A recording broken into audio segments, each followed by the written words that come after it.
Hey, family. So good to see you. What a good day it is. I am doing something absolutely special today, and you want to be sure that you tap in. Okay. It is a special day. It's Good Friday, and I figured, it might be a good time to have a conversation with you.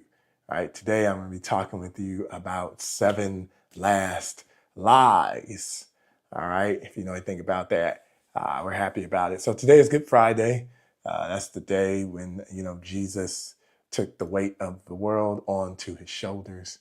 This is the day that the Bible talks about when he was crucified, and he was crucified for the sins of the world. He carried a cross, and he carried shame, and he carried guilt, and he faced fear. He took death on, and he pushed back against everything that tries to break you and me.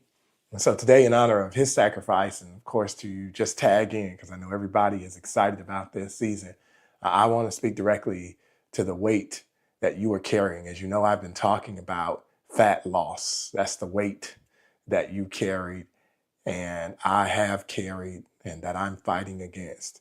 And so just maybe that weight is not in your body, it's also in your soul. But today we're going to talk about how to really deal with both of those. And so this is a part of our fat loss series. You know, I've been doing it. Go back.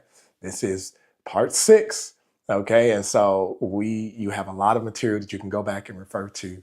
Subscribe to this channel. It's helpful to you. And I will just call this one the 7 last lies from the mirror that keep sabotaging your fat loss. These are lies that have kept you stuck. These are things that kept you down. These are things that you've been facing. And today we want to lay them down, right? So the first and the loudest lie from the mirror is that I'm not good enough until I lose weight. Right? Some people actually really feel this way, that they're not good enough until they actually lose weight, like they're challenged by it. And I don't know, man. And if you're watching, say hello, please drop a comment. I am absolutely keeping up with it. But I do want to talk to people who feel like you being good enough is attached to your weight, right?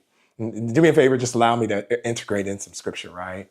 That Christ died for us while we were yet sinners, right? So you don't need a smaller body to qualify to be loved. Can you please write that down?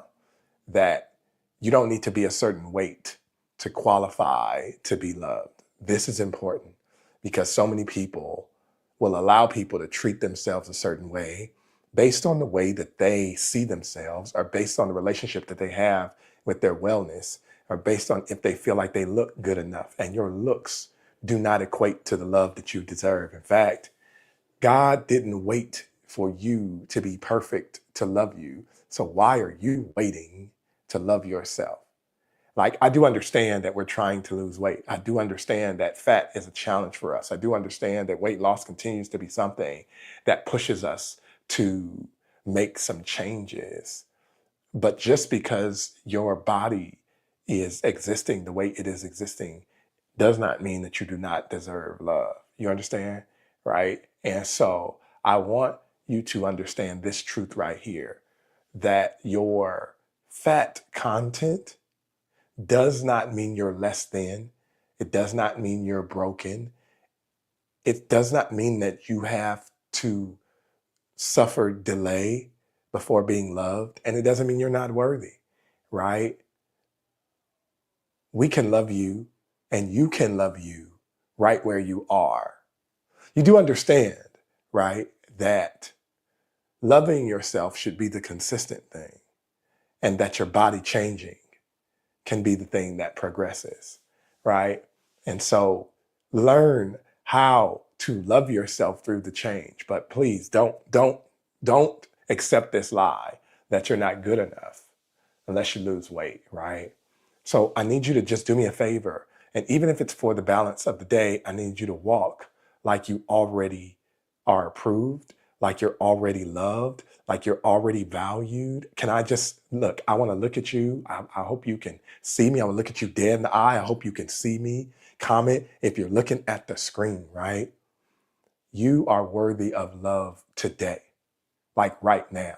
Like I love you right where you are. And you deserve to hear that. You deserve to feel that. You deserve to experience that. I'm not playing a game with you. I'm not toying with you. I am suggesting that right now, right here today, if you are believing the lie that you're not good enough because of where you are along your fat journey, that's not a good thought. And we want to lay that down today. Okay. Let me move on because I got 7 of these I got to get through. The second is kind of sneaky, right? And it is like, here it is. Here's the lie. The lie is if I mess up, I have to start all over. That is a lie. I need you to today stop pressing the reset button. I need you to start right where you are. Failure is not final, it's feedback. Please put that on a shirt somewhere. Failure is not final, it is feedback. Failure gives you feedback. Failure does not communicate finality. All right. So you don't need to restart. You just need to renew. You understand? Like your next meal can be redemption. Your next decision can pull you right back into focus. Your next workout can be your resurrection, right? Your next time going to the gym can be the time that you get up. You're not starting over. You're just continuing. I need you to pick up the ball right where you are. Do you realize that even where you are, you didn't land here, that you moved here, regardless of what direction you moved in. And so I want to encourage you to keep moving forward, right? Guilt should not be the main component of your GPS. You understand, right? Some people are using guilt to navigate their life, and I want to free you up from that. Let's go on to the third one. And this one is actually dangerous. Okay, here it is. It says, if I'm not perfect, it's not worth doing. Have you ever had that thought in your head? Like, if I can't be perfect at it, then why would I do it? Like I know I'm talking to a perfectionist. I need my perfectionist to zoom in real quick. If you are a perfectionist, somebody who has to get it right, somebody who just achieves high all the time, and you don't know how to fail, trust me, I resonate with you, but this is not the situation to bring that to.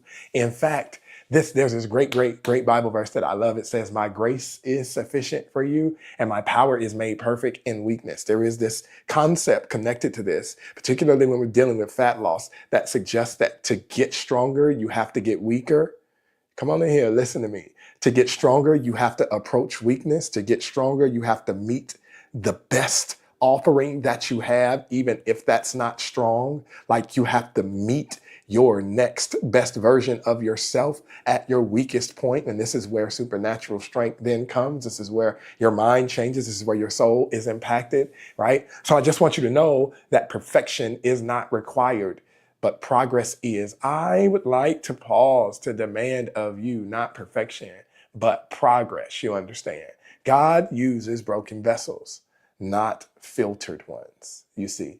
So you don't have to be flawless, and you weren't called to be flawless, but you can do it faithfully. And that's what produces freedom. All right. So I need you to strive for consistency instead of perfection. Okay. So the lie is, if I'm not perfect, it's not worth doing. That's a lie. Go ahead, get up and do what you need to do. Lie number 4, right? That this is kind of hard, right? And there's a lot of music that speaks to how our bodies communicate to the world and how we see our bodies as the only thing communicating to the world. And so here is the 4th lie, that my body is my value. All right. That this body is all I have to offer. Right. And I just want to pause here and help. I just want to speak really directly to you, right? That you are more than the mirror, right? You're more than that. And I push people to look in the mirror all the time.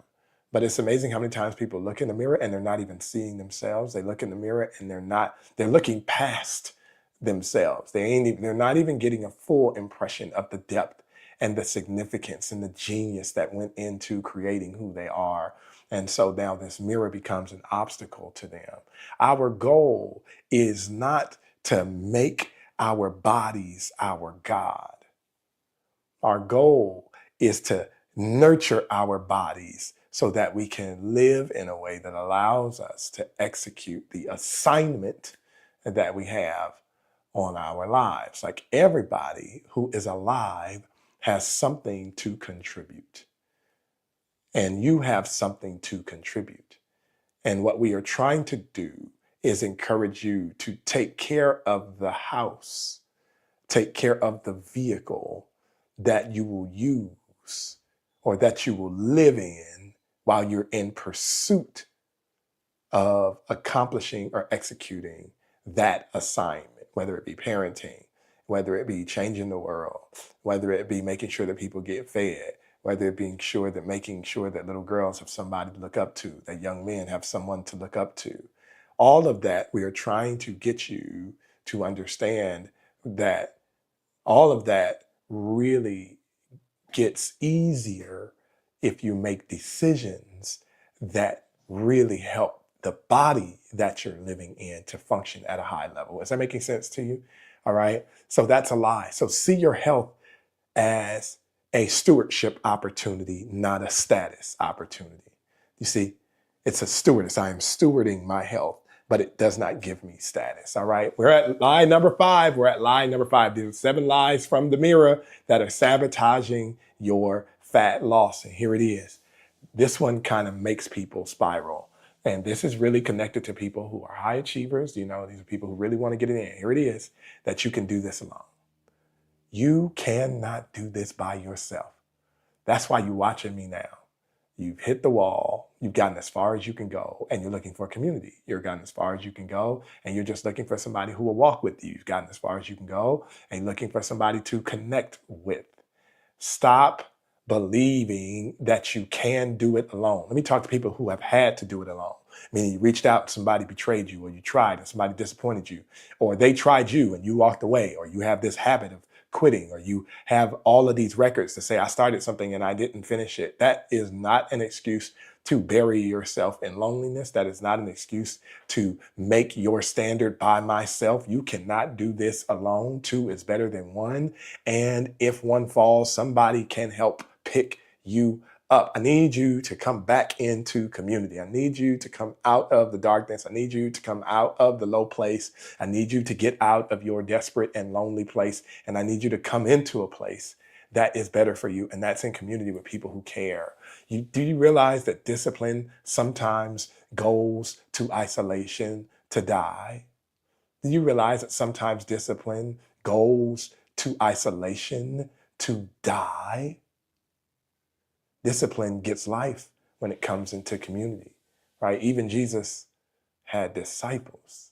He took some time to himself, but even Jesus had disciples. This is important, all right? So healing happens in community. My heart is heavy for people who are trying to heal alone. My heart is heavy. You don't have to. You don't have to face any of this alone. The community that you choose should be one that gets you to thrive again and gets you to be happy. You were not created to walk by yourself. You were not created to have to grow by yourself. You were created to grow in partnership with other people. So I need you to find your crew. I need you to find your accountability, and we need to get rocking. I got 2 more for you, and then I'm done here. Lie number 6. So sometimes we are birthed into fat loss scenarios, right? Like we just big boned, or we just big people. Everybody was fat. Everybody had this particular challenge. Everybody had this particular heart issue. Everybody had this particular blood pressure issue. Everybody had this. Everybody has that. This is just who I am. That is a lie. I am not suggesting that the records don't read that everybody in your past has dealt with this. I'm not suggesting that the records don't read that there is some pattern that you have been able to ascertain or been able to see. That is actually true. The lie is that you can do nothing about it, right? The lie is that you can't take any steps to be sure that that's not you. The lie is that this is just who you are, so why try? We get there sometimes when it's like, I'll just accept it. No, no, no, no, no, no, no. No, no, no, no, no, no, no. You can be a new person. You can be a new creature.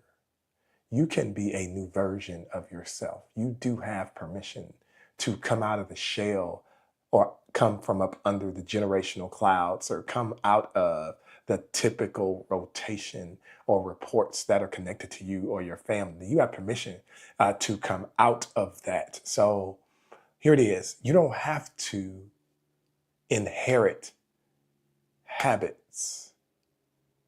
You don't have to inherit habits. Like, you can see a habit and you can say, I don't inherit that. I refuse to inherit that. I'm not bound by that. And just because you failed does not mean you cannot be free. Just because you've made mistakes in the past does not mean that you cannot change. You can do it. You can do it. You will do it. You will do it. Now go do it.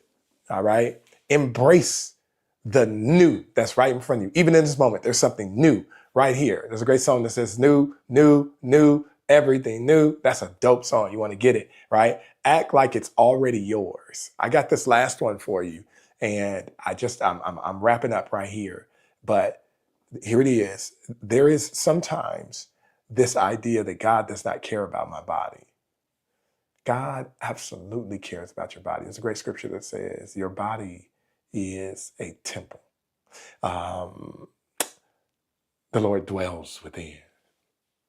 God absolutely cares about your body. God doesn't necessarily need you to be a bodybuilder, but he cares about your body. He does want you to care for what God puts you in, right? Why would God put something so beautiful inside of something that God had no concern or care for? I think that hits, and I think that resonates. Like, what would you do if you knew that you had to host God daily? How would you keep the house? How would you deal with your aesthetic if you knew that you were just having company? There's some people who only clean up when company comes.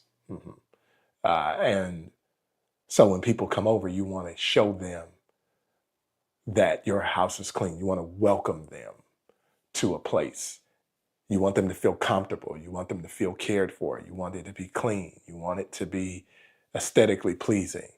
And so to understand that there is holy residence inside is to be sure that you're keeping your body on the outside. You literally have been entrusted with the responsibility to care for this body. And so some of us care for other people's bodies. Like, we'll tell them they need to go to the gym. We'll tell them that they need to take care of their oral care. We'll tell them that they need to keep their skin right. We'll tell them that they need to wash their bodies. Tell them that they need to wash their hair. And then we don't do it, right? It's not about your vanity. It's about honoring what's been given to you. So honor God with your health. Honor God with your wellness. Like, what worship song would you be singing if we took a look at your wellness? Some horrible songs out there, but you can change that today. So on this Good Friday, we recognize the story that Jesus was crucified. He killed shame, he crushed guilt, silenced the accuser, and today, so can you. These 7 last lies, these are the last lies, because we're not going to deal with these lies after today. They don't belong in your mind. They don't belong in your plan. And they don't belong in your purpose. Lay them down and rise in truth. Fitness may be physical, but freedom is spiritual. I hope that you enjoyed that, man. Listen, I just wanted to drop something. The 7 last lies. This is part 6 of a series on fat loss. If you have not seen the last 5, I want to encourage you to go ahead and tap in, man. There's some good stuff there. Our goal is to try to get you to embrace your fat loss journey and to be able to do it over time. I have attempted to reach out. I'm continuing to create content. I'm continuing to make myself available. And so hopefully this is helpful to you. Go ahead, do your thing. I will talk with you guys soon.